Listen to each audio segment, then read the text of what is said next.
13h, 14h, Europe 1 Info. Europe 1 Info, la suite à 13h48 sur Europe 1 avec vous, Clélie Mathias et vos deux chroniqueurs. Aujourd'hui, Yvan Rioufol et Thomas Bonnet.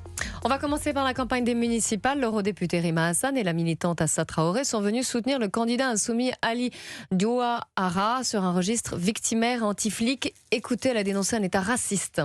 Dans un État raciste qui relativise son histoire coloniale, voire qui la glorifie, son nom, la couleur de sa peau, c'est politique. Dans un État policier, manifester, s'exprimer, c'est politique. Vous êtes ici, chacun et chacune, des sujets politiques à part entière.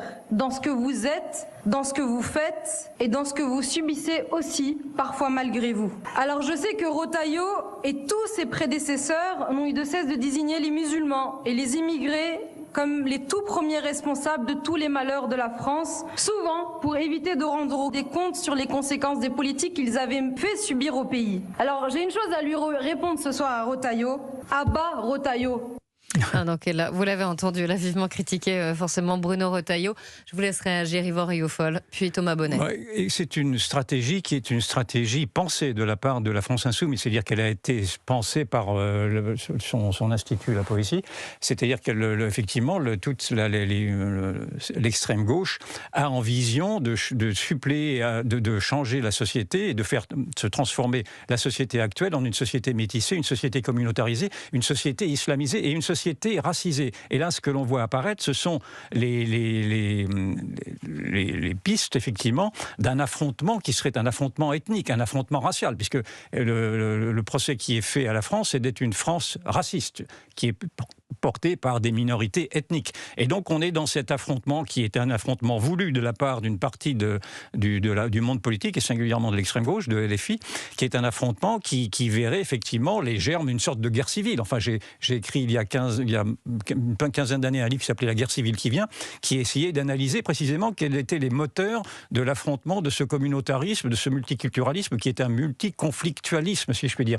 Et naturellement, les faits me donnent hélas raison chaque jour un peu plus, et on est là dans l'élaboration plus idéologique, plus à long terme, de ce que pourrait être une France qui s'éparpille et qui se déteste. Elle se déteste déjà, d'ailleurs, pour une partie d'entre elles. Vous parliez de la gauche en général, mais la gauche, le Parti Socialiste, Place Publique, ils en ont aussi pris pour leur grade, et je suis polie au cours de ce meeting. Oui, et Thomas Bonnet. Un meeting qui, à mon avis, constitue un tournant quand on se retournera dans quelques années sur l'évolution de la gauche radicale. Ce meeting est un tournant à plusieurs égards. D'abord parce que Rima Hassan ne parle jamais de situation en France, sauf lorsqu'il s'agit d'élections municipales. Et c'est très intéressant de l'écouter. Moi, j'ai écouté son discours.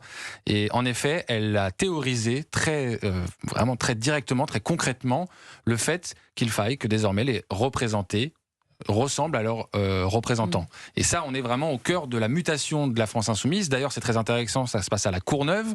Ali Douahara, député de Seine-Saint-Denis, qui a lui-même été placé là par la France Insoumise contre Raquel Garrido, qui était la députée de la France Insoumise auparavant, Elle qui a l'a été cité, purgée. d'ailleurs, ouais. Et donc lui, il incarne la nouvelle génération, le nouveau visage de la France Insoumise. Et vous avez raison, elle a été visée, Raquel Garrido, ainsi que François Ruffin et Raphaël Glucksmann, pour des raisons différentes, mais qui incarnent la gauche du passé, d'une certaine manière, aux yeux de Rima Hassan, qui désormais va institutionnaliser, va pousser un agenda racialiste, une lecture ethnique, communautaire de la politique. C'est clairement assumé. L'exemple, effectivement, c'est assumé. L'exemple, c'est Zohran Mamdani à New York. C'est le modèle de Rima Hassan.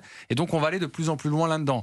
Les premières victimes vont être les purgés à venir de la France Insoumise. On a déjà eu Raquel Garrido, Alexis Corbière. Vous aurez bientôt d'autres personnalités qui vont être écartées parce que jugées comme ne pas incompatibles avec les électeurs qu'ils souhaitent séduire électoralement. Yvan Rioufol.